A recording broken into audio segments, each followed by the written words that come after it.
রাস্তায় শুয়ে থাকবো, আমরা যাব না। আমাদের দাবি মান্য তারপরে আমরা ফিরে যাব। আমাদের জেল মুক্তি আজকে 17 বছর ধরে আমার 2 ভাই কারাগারে আছে, আমার স্বামী কারাগারে আছে, আমার বাবা কারাগারে মারা গেছে, আমার বাবা বিনা অপরাধে কারাগারে চিকিৎসাভাবে মারা গেছে, আমার বাবা কোনো চিকিৎসা পায়নি, আমার বাবা বিনা অপরাধে কারাগারে মারা গেছে, আমার বাবা কোনো দোষ ছিল না, আমার স্বামী কোনো দোষ ছিল না, আমার ভাইরা কোনো দোষ ছিল না। আমি চাই আমার ভাইয়ারা আর আমার স্বামীরা মুক্তি করা হোক, আমাদের দাবি দাবা মাইনে নেওয়া হোক।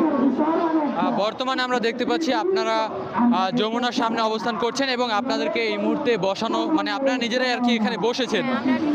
পরবর্তীতে আপনাদের দাবি যদি এখান থেকে না মানা হয় এবং আপনাদেরকে যদি কোনো রকম আশ্বাস না দেওয়া হয়, তাহলে আপনাদের কি কার্যক্রম হবে? মুক্তি দিকে যাবো, আমরা যে গেটের সামনে যাই, আমরা ডক্টর ইউনূসের সাথে আমরা দেখাবো।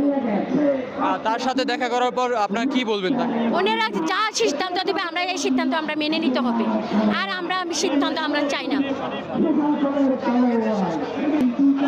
এর আগে কি আপনাদেরকে কোনো আশ্বাস দেওয়া হয়েছিল উপর মহল থেকে? কিন্তু আশ্বাস আমরা এখন তো কিছু পাই নাই, বলে যে নোটিশ দিতে, আমরা গেটে আইনে আমরা নোটিশ দিচ্ছি, কিন্তু নোটিশে কোনো কাজ হয় না।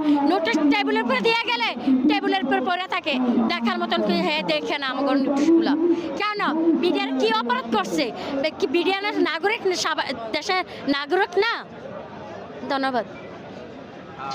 এখন বর্তমানে আমরা দেখছি আপনারা এই যমুনার সামনে আছেন এবং আপনারা চাচ্ছেন প্রধান উপদেষ্টার সঙ্গে কথা বলে তার সাথে একটা বোঝাপড়া করবেন।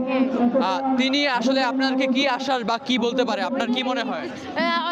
ডক্টর ইউনূস নাকি যমুনা বাসভবনে এখন নেই, হয় নাকি ক্যান্টনমেন্ট চলে গেছে, মিটিং করতে ওই ক্যান্টনমেন্ট চলে গেছে, ওয়াকার নাকি খবর দিয়ে নিয়ে গেছে ক্যান্টনমেন্ট ভিতরে, ওই ক্যান্টনমেন্ট চলে গেছে।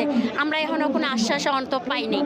সকাল 10টায় আমাদেরকে বলছিল আশ্বাস দিবে, এখন আমরা 10টায় পার হয়ে গেছিল, 11টা পার হয়ে গেছে, এখন 11টার পরে আমরা যমুনা থেকে আমরা চলে আসছি, কোনো আশ্বাস দেয়নি।